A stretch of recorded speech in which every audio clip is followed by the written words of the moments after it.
사도행전 1장입니다. 1절부터 5절까지 말씀입니다.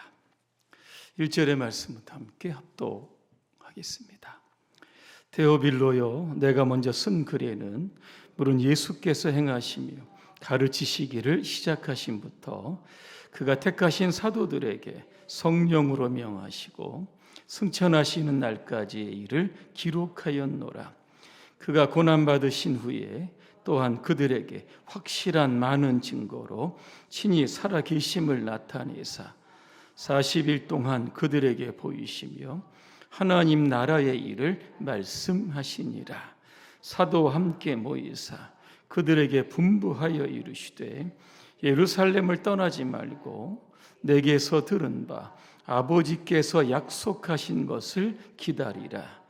요한은 물로 세례를 베풀었으나 너희는 몇 날이 못 되어 성령으로 세례를 받으리라 하셨느니라. 아멘. 성령으로 세례를 받읍시다 하는 주제로 말씀을 드리겠습니다. 할렐루야. 아멘. 사도행전의 역사를 써갑시다. 그렇게 인사하겠습니다. 박자가 잘 안 맞네. 처음부터. 오늘 수요 예배 때부터 사도행전을 좀 강의하려고 합니다. 사도행전을 택한 이유가 있습니다. 사도행전은 사도들의 능력을 입은 예수의 제자들이 복음을 들고 땅끝까지 가는 그러한 과정을 설명해 놓은 책입니다. 고난도 있고 핍박도 있고 수많은 장애도 있었지만 그 모든 것들을 돌파합니다. 그 당시 아시아, 지금 터키, 튀르기 아니겠습니까? 교회가 세워지고 유럽의 교회가 세워지는 놀라운 역사가 기록된 것이 바로 이 사도행전입니다. 그래서 우리가 사도행전을 통해서 우리 교회가 땅 끝까지 복음을 전하는 그런 이 땅에 주님의 증인된 교회로서의 역할을 다시 한번 감당하자. 그리고 우리의 신앙이 그 선교와 전도에 부응하기 위해서는 살아 움직이는 역동적인 불같은 그런 신앙을 가져야 하겠다라고 하는 그러한 이유에서 오늘 사도행전을 선택을 제가 했습니다. 사도행전의 저자는 누굽니까? 누가입니다. 누가는 의사입니다. 바울과 함께 2차, 3차 로마의 죄수로 끌려가는 모든 여정에 동참했던 사람이죠. 그러니까는 바울에 통해서 성령께서 역사하시는 모든 사건의 현장에 누가 있었습니까? 누가가 있었던 겁니다. 누가는 의사로서 바울이 여러 가지 질환들이 있었는데 주치의 의로서도 그 역할을 감당을 했던 겁니다. 오늘 사도행전에 수신자가 나옵니다. 1절에 보니까 데오빌로요 그랬습니다. 이 사람이 도대체 누구일까? 많은 분들이 궁금해합니다. 이 사람은 로마의 고위층의 관리일 것이다 그렇게 말씀합니다. 이 사람의 이름이 어디 나옵니까? 누가복음에 나오고 있습니다. 아마 누가가 이 사람을 만나서 복음을 전했던 것 같습니다. 근데 오늘 사도행전에 또다시 그의 이름을 거론하면서 복음을 전한 이유가 무엇일까라고 하는 겁니다. 이제는 복음을 듣는 것 뛰어넘어서 성령의 능력으로 이제는 세상에 나가서 전도자로 살 것을 아마 강력히 촉구하는 그런 의미에서 오늘 데오빌로라고 하는 그런 이름을 거론하면서 사도행전을 썼던 겁니다. 어떤 분은 데오빌로를 원래는 데오는 하나님, 빌로는 사랑이라는 뜻입니다. 하나님을 사랑하는 자들, 그죠? 이 땅에서 해야 할 일들이 무엇인가, 그죠? 가만히 앉아 있는 것이 아니라 역동적인 신앙으로 복음을 위하여 달려가는 삶을 살아야 된다라고 하는 그러한 취지의 말씀도 오늘 데오빌로라고 하는 단어에 담겨져 있습니다. 자, 예수님은 죽으시고 부활하셔서 40일 동안 이 땅에 여러분 계셨습니다. 40일 동안 뭐 하고 계셨습니까? 부활한 몸을 많은 사람들에게 보여주십니다. 그리고 또 한 가지입니다. 하나님 나라의 일을 말씀하셨다, 그렇게 말씀합니다. 하나님 나라의 일이 뭡니까? 예수님의 탄생, 죽으심, 부활, 그 다음에 승천, 재림, 예수님에 관한 모든 사건들을 말씀하고 여러분 계시는 겁니다. 예수님이 이 땅에 오신 목적이 무엇일까라고 하는 겁니다. 그죠? 죄 있는 영혼들 구원하고, 그죠? 그들을 구원해서 하늘나라의 시민권자 만들고 영원한 천국을 그들에게 소망으로 주시기 위해서 오신 겁니다. 그 일을 다 마치셨죠. 그럼에도 불구하고 승천하셔야 되는데, 그죠? 그 기간 동안에 40일 동안에도 열심히 하나님의 나라의 일을 붙들고 전도하셨다라고 하는 것을 우리가 보게 여러분 되는 겁니다. 여러분, 바울도 마찬가지입니다. 다메섹에서 회심하고 난 이후에 그가 한 방향으로 갑니다. 뭡니까? 하나님 나라입니다. 갈라디아서 1장 16장 16절에 보니까 이런 말씀이 있습니다. 이후로는 누구든지 나를 괴롭게 하지 말라. 내 몸에는 예수의 흔적을 가졌다 그랬습니다. 예수님의 그 십자가의 흔적이 전도하면서 그의 몸에 고스란히 여러분 남아졌다라고 하는 겁니다. 그럼에도 불구하고 바울이 이렇게 이야기합니다. 골로새서 1장 24절입니다. 나는 이제 너희를 위하여 받는 괴로움을 기뻐한다. 또 이렇게 표현하고 있습니다. 복음을 전하다가 고난받는 거, 이게 기쁨이라고 하는 겁니다. 하나님의 영광의 사역에 동참하는 거기 때문에 이게 나의 즐거움이다. 바울은 그렇게 표현하고 있습니다.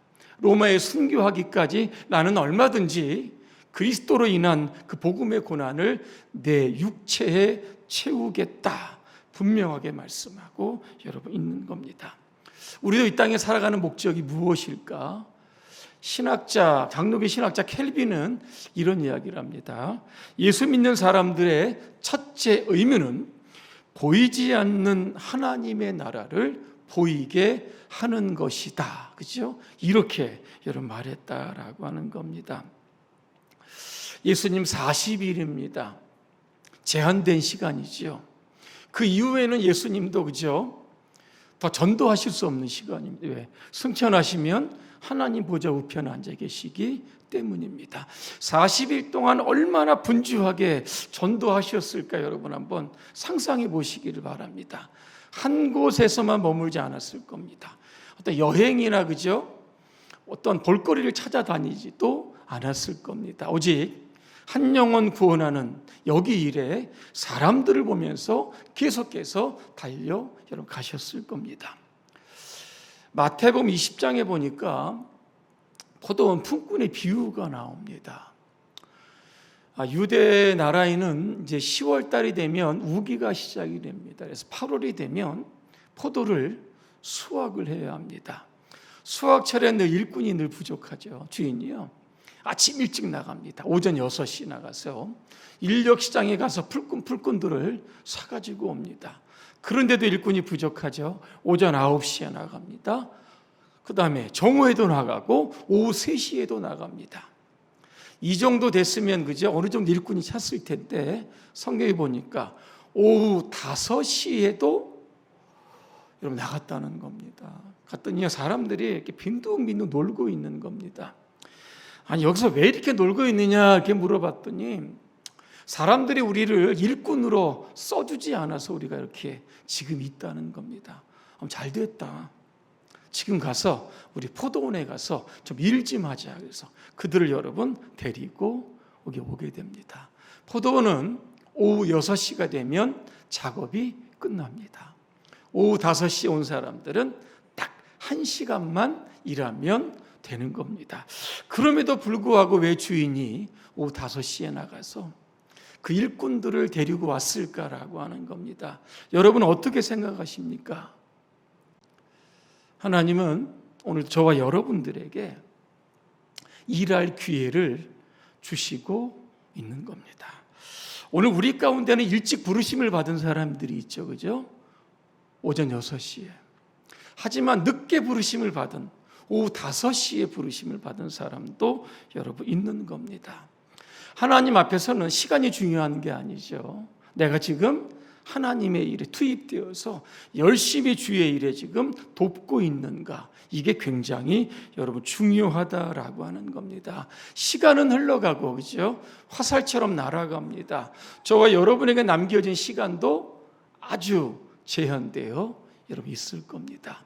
이 남은 시간, 오늘도 저와 여러분들을 다 여러분 부르신 겁니다. 그래서 우리가 1시간이 남았든 10시간이 남았든 시간에 주어진 일에 최선을 다해서 하나님의 나라 일을 확장하게 되면 6시에 온 사람이나 오후 5시에 온 사람이 상급이 똑같이 주어진다, 그렇게 말씀하고 여러분 있는 겁니다. 그러면서 말씀하신 이 비유의 끝에 먼저 된 자가 나중되고 나중된 자가 먼저 된다, 그죠?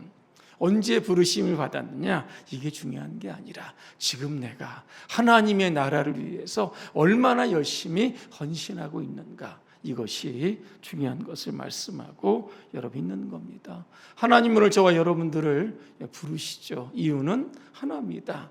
땅끝까지 가서 전도하라는 겁니다. 모든 민족에게 가서 복음을 가르치고 전하라. 이 사명 때문에 오늘 저와 여러분들은 이 땅에 살아있다라고 하는 겁니다. 그래서 오늘 우리에게 주어진 내 삶의 목표가 무엇인지를 다시 한번 우리를 점검해야 여러분 하는 겁니다. 여러분 사도행전 28장이 31절로 다 끝나게 됩니다. 바울은 이 로마에서 어떻게 그의 생업을 마감했는지가 나오는데요, 셋집에서 2년을 지내게 됩니다. 뭐 했는지 아십니까?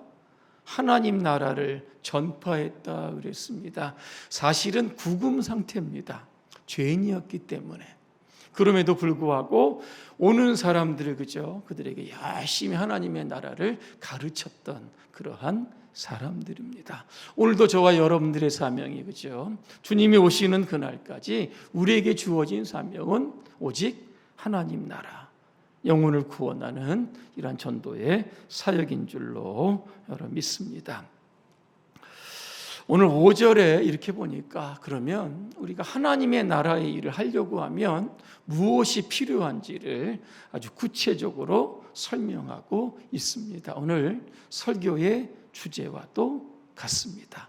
요한은 물 세례를 줬지만 너희는 몇 날이 못 되어서 성령으로 세례를 받으리라, 그렇게 말씀하고 있습니다. 사역의 현장에 막 뛰어나가지 말고 주님은 기다리라고 말씀합니다. 아버지 약속하신 것 기다리라는 겁니다. 군인이 전쟁터 나가는데 그냥 허겁지겁 달려갑니다. 손에 무기가 여러분 없는 겁니다. 그러면 전쟁이 여러분 이길 수 있겠습니까? 무기를 장착해라. 성령의 무기를 장착하고 전도의 현장에 들어가야지 섣불리 들어가지 말 것을 오늘 다시 한번 말씀하고 있는 겁니다. 자, 그러면 성령 세례라고 하는 게 도대체 무엇일까라고 하는 겁니다. 오늘 누가복음 24장 49절에서 위로부터 내려지는 능력이다, 이렇게 표현합니다. 오늘 사도행전에서는 성령 세례, 이걸 연결하면 뭡니까? 위로부터 주시는 능력, 이게 바로 성령 세례, 이렇게 우리가 정의할 수 여러분 있는 겁니다. 우리가 보통 성령 하면 은사를 대부분 여러분 생각을 합니다. 그죠? 근데 여러분 그렇지 않습니다. 성령 세례의 가장 주된 요인은 무엇인가? 예수 증인으로 내가 어떻게 살아갈 것인가라고 하는 이러한 갈증과 갈망을 가진 사람, 이런 사람들이 바로 성령 세례를 여러분 갈망하는 여러분 사람들입니다. 여러분 자동차가 부르릉 거린다고 해서 여러분 다 자동차가 아닙니다. 자동차는 어떻게 됩니까? 열심히 달려야 하는 겁니다. 달리지 않고 소리만 난다고 하면 그거는 하나의 쇳덩어리에만 여러분 불과하는 겁니다. 방언도 좋고 예언도 좋고 은사 여러분 다 좋습니다. 소리가 있어도 좋고, 그죠? 어떤 역사가 있어도 좋지만, 그러나 내가 그것을 가지고 예수의 증인으로 지금 달려가고 있는가? 이거 지금 점검하고 질문해야 하는 겁니다. 많은 분들이 이런 질문을 합니다. 너 성령 받았느냐? 뭐 이런 질문을 여러분 많이 하는데, 사실 이거는 별 의미가 여러분 없습니다. 여러분 왠지 아십니까? 자동차를 가지고 내가 있는데 그게 달리지 못하면 그게 자동차입니까? 우리가 성령을 받았다고 하는데 우리 안에 복음의 능력이 나타나지 않고 내가 증인으로 살아가지 않는다라고 하면 과연 성령 받은 게 우리에게 어떤 의미가 있는지를 한번 생각해 보자라고 하는 겁니다. 성령 세례는 구원과는 여러분 별개입니다. 그죠? 누군지 성령이 아니고는 예수를 주님이라고 할 수 없기 때문에 그런 겁니다. 그래서 구원과는 관계가 없지만 성령 세례는 사역과 관계가 있는 겁니다. 내가 예수 믿고 난 이후에 내가 어떻게 예수의 증인으로 열심히 달려갈 수 있을까? 이 사역을 감당하기 위해서는 바로 성령 세례를 우리가 받아야 한다라고 하는 겁니다. 여러분 결론입니다. 예수님 40일 동안 세상에 여러분 계셨습니다. 오늘 말씀을 제가 주목하다 보니까 왜 기적이 일어나지 않았지를 제가 한번 생각해 보았습니다. 벳세대 오병이어의 기적 일어날 만도 하지 않았습니까? 병자를 고치는 것, 죽은 자를 살리는 것들, 의식주에 관한 것들, 뭐 세상 돌아가는 이야기들 말씀하실 수도 있었는데 이런 것들은 하나도 이야기하지 않으셨습니다. 오직 하나님 나라의 일만 말씀하셨습니다. 왜일까를 조금 생각해 보았습니다. 오늘 저와 여러분의 관심사가 무엇인지를 한번 생각해 보자는 겁니다. 여러분 6절쯤 가보면 오늘 제자들이 예수님께 묻습니다. 주께서 이스라엘을 회복하심이 이때니까 그렇게 물어봅니다. 제자들의 관심은 뭡니까 지금? 하나님의 나라가 아닙니다. 예수님께서 언제 이스라엘을 로마의 압제에서 구원할 건가? 아직도 여기에 관심이 있습니다. 예수님 뭐라고 말씀하시죠? 때와 시기는 하나님께서 하신다. 너희 알 바 아니고 너희가 신경 쓸 거 아니다. 너희는 뭐 하라고요? 성령 받아서 땅끝까지 가서 복음을 전하라. 그렇게 사도행전은 그렇게 시작이 되는 겁니다. 다시 말하면 우리의 관심사를 조금 바꾸어야 하는 겁니다. 신경 쓸 일들이 여러분 얼마나 많이 있겠습니까? 세상 일에 여러분 신경 쓰다 보면 사실 복음을 위하여 살아갈 수 있는 그런 공간이 그죠? 여유가 그렇게 많지 않다라고 하는 겁니다.